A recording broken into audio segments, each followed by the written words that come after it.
নমস্কার। Primary TET 2023 যারা দিয়েছিলেন তারা প্রচণ্ড চিন্তার মধ্যে আছে এখন, যে 2023 প্রাইমারি টেট পরীক্ষা যেটা গত বছর ডিসেম্বর মাসে হয়েছিল, তার যে ফাইনাল আনসার কি সেটা কবে দেবে এবং রেজাল্ট কবে বেরোবে।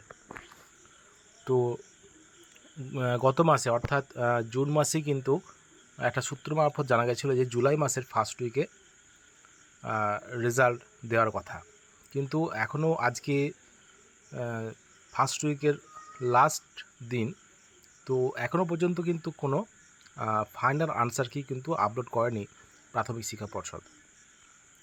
তো ফাইনাল আনসার কি না দিলে কিন্তু টেটের রেজাল্ট বার করবে না।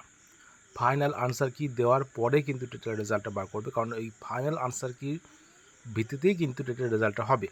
আর যেটা জানা গেছে যে দুটি প্রশ্ন ভুল ছিল বলে একটা সূত্রের মতো জানা গেছে। তো বিষয়টা কি হবে সেটা পরবর্তী সময় জানা যাবে। যে 2023-এর টেট পরীক্ষা, তো সেখানে ফাইনাল যে প্রফেশনাল আনসার কি দিয়েছিল গত মে মাসে, তো তার ভিত্তিতে কিন্তু অনেকে দেখে নিয়েছেন যে কে কত পাচ্ছেন, এবং সেখানে 2 নম্বরে হয়তো এদিক ওদিক হতে পারে হলে, তো ফাইনাল আনসার কি ভিত্তিতেই কিন্তু রেজাল্ট প্রকাশিত হবে, এবং এই যে প্রফেশনাল আনসার কি ভিত্তিতে কিন্তু হবে না।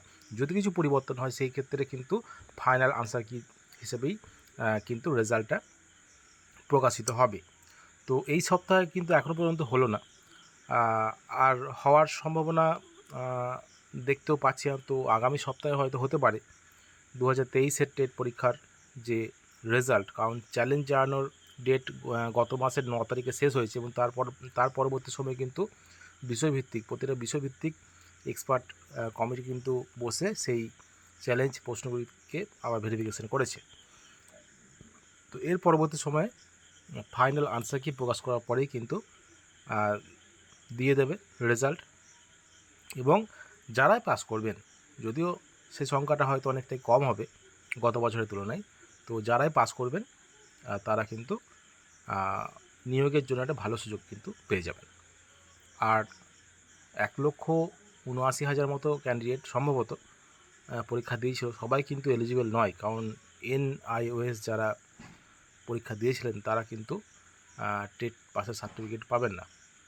সুতরাং যে বিষয়টা, যে টেট যারাই পাস করবেন তারা সবাই কিন্তু নিয়োগে অংশগ্রহণ করতে পারবেন না।